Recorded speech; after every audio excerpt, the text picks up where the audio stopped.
장원급제한 선비의 피비린내 나는 금이 환향과 잔혹한 진실. 영광 뒤에 숨은 불길한 그림자. 화려한 국악 연주와 함께 어사화를 쓴 선비의 행렬. 조선시대 입신양명은 가문이 사활이 걸린 절체절명의 과제였습니다. 오늘 이야기의 주인공 이명학은 그런 가문의 기대를 한몸에 받고 자란 수재였습니다. 몰락해가는 이씨 가문을 다시 세울 유일한 희망, 그것이 바로 명학이었습니다. 드디어 기다리던 소식이 전해졌습니다. 명학이 과거 시험에서 장원급제를 했다는 전갈이었습니다. 온 마을이 들썩였습니다. 마을 입구에는 커다란 잔치가 벌어졌고 풍악 소리는 산을 넘어 옆 마을까지 들려왔습니다. 명학은 임금이 하사한 어사화를 머리에 쓰고 늠름한 백마에 올라 고향 땅을 밟았습니다. 어머니는 버선발로 뛰어나와 눈물을 흘렸고 가문의 어른들은 조상님께 올릴 제사 준비에 여념이 없었습니다. 모두가 웃고 있었고 모두가 행복해 보였습니다. 하지만 명학의 가슴 한구석에는 왠지 모를 서늘한 바람이 불고 있었습니다. 자신의 영광을 누구보다 기뻐해 주어야 할 한 사람이 보이지 않았기 때문입니다. 그것이 이 가문에 닥칠 끔찍한 멸망의 서막임을 당시에는 아무도 알지 못했습니다. 가난한 연인과의 시린 약속, 평화로운 시골 풍경, 꽃나무 아래 두 연인. 명학이 오로지 글 공부에만 매진할 수 있었던 원동력은 정혼자 연이었습니다. 연희는 마을 끝자락 가난한 선비의 외딸이었습니다. 두 사람은 어린 시절부터 함께 글을 읽고 장래를 약속한 사이였습니다. 명학이 한양으로 떠나기 전날 밤 두 사람은 낡은 정자에서 마지막 인사를 나누었습니다. 연희야, 내가 장원급제하여 반드시 너를 가문의 안주인으로 맞이하겠다. 연희는 수줍게 웃으며 자신의 머리카락을 잘라 정성껏 수놓은 주머니를 건넸습니다. 서방님, 공부하시다 지칠 때면 이 주머니를 보며 저를 떠올려 주세요.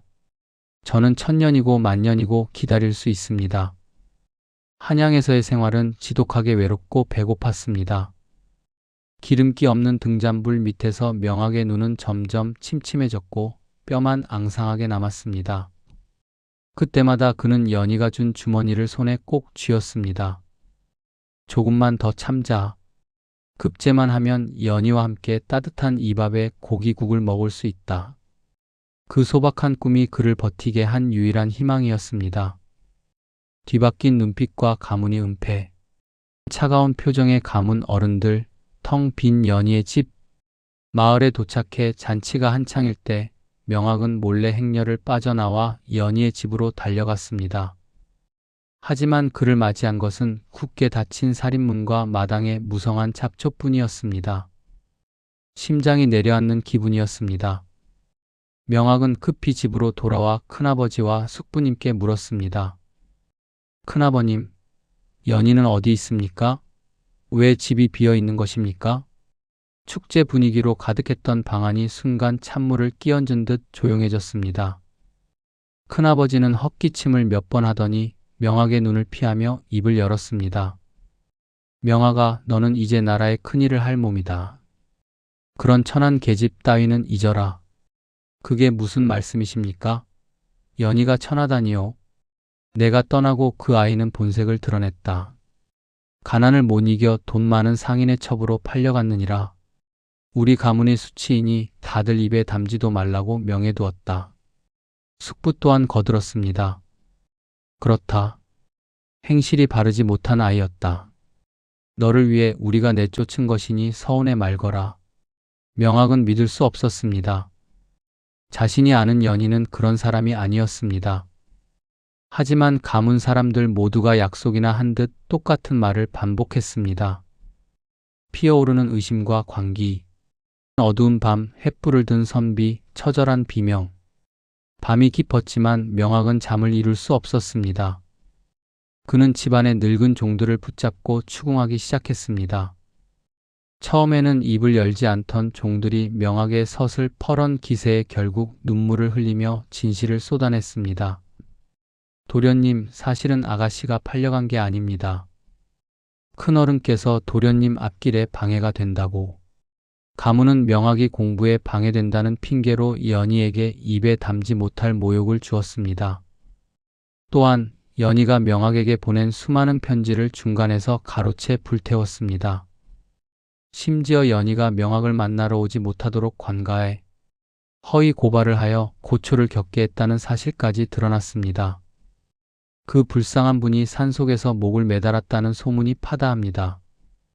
도련님, 종의 말이 끝나기도 전에 명학의 눈은 붉게 뒤집혔습니다. 자신이 장원급제하기 위해 지불한 대가가 정원자의 목숨이었다니. 가문의 어른들은 자신들의 권세를 위해 조카의 정인을 죽음으로 몰아넣은 괴물들이었습니다. 명학은 벽에 걸린 보검을 뽑았습니다. 나를 위해 죽였다고? 그렇다면 그 죄를 모두 피로 갚아야 할 것이다. 핏빛으로 물든 금이환양, 불타는 한옥, 피 묻은 도포, 절규하는 주인공. 그날 밤 장원급제 축하연은 순식간에 피바다로 변했습니다. 술에 취해 잠들었던 큰아버지는 조카의 칼날 아래 비명도 지르지 못하고 목숨을 잃었습니다. 숙부도 사촌 형제들도 명학의 광기 서린 복수 앞에서 속수무책이었습니다. 이게 당신들이 원하던 영광인가? 이 피가 당신들이 원하던 가문이 부흥인가? 명학은 닥치는 대로 불을 질렀습니다. 화려하게 치장되었던 기와집은 거대한 불덩어리가 되어 하늘을 찔렀습니다. 어머니의 통곡 소리도 하인들의 비명 소리도 명학의 귀에는 들리지 않았습니다. 그는 오직 불타는 집을 보며 미친 듯이 웃었습니다. 자신의 인생을 송두리째 앗아간 가문을 제 손으로 무너뜨린 것입니다. 하지만 가슴 속의 구멍은 메워지지 않았습니다. 타오르는 불길은 연희를 되살려주지 않았기 때문입니다. 잿더미 속의 서찰과 뒤늦은 후회, 화면 아침 안개 속에 폐허 울고 있는 선비, 날이 밝고 모든 것이 잿더미가 되었습니다. 명학은 넉나간 사람처럼 폐허가 된 서재를 뒤적였습니다. 그러다 타다 남은 괴짝 안에서 가죽 주머니 하나를 발견했습니다. 그 안에는 연희의 필체로 쓰인 서찰과 가문 어른들이 주고받은 밀지가 들어 있었습니다. 내용은 명학의 예상과는 전혀 달랐습니다. 당시 연희의 아버지는 조정의 권력 다툼에 휘말려 대역죄인으로 몰려 있었습니다. 만약 명학이 연희와 혼인한다면 명학 역시 역적의 가문이 되어 사형을 면치 못할 처지였습니다. 가문의 어른들은 명학을 살리기 위해 연희와 그녀의 아버지를 몰래 도피시켜야 했습니다. 그들은 전 재산을 털어 관원들을 매수했고 연희를 죽은 것처럼 위장해 먼 섬으로 보냈습니다. 명학이 연희를 미워하게 만든 이유는 그가 진실을 알면 과거를 포기하고 그녀를 따라가 죽을 것이 뻔했기 때문입니다. 가문은 명학 한 사람을 살리기 위해 모든 재산을 잃고 대대로 쌓아온 명예를 버리며 악력을 자처했던 것입니다. 서찰의 마지막 장에는 연희에 떨리는 글씨가 적혀 있었습니다. 서방님, 저를 원망하시되 부디 살아남아 가문을 지켜주십시오. 그것이 저의 마지막 소원입니다. 명학은 칼을 떨어뜨리고 바닥에 머리를 찍으며 울부짖었습니다. 자신을 가장 사랑했던 사람들을, 자신을 지키려 했던 유일한 울타리를 제 손으로 짓밟아 버린 것이었습니다. 어사와는 흙바닥에 짓밟혔고 장원급제자는 영원한 어둠 속으로 사라졌습니다.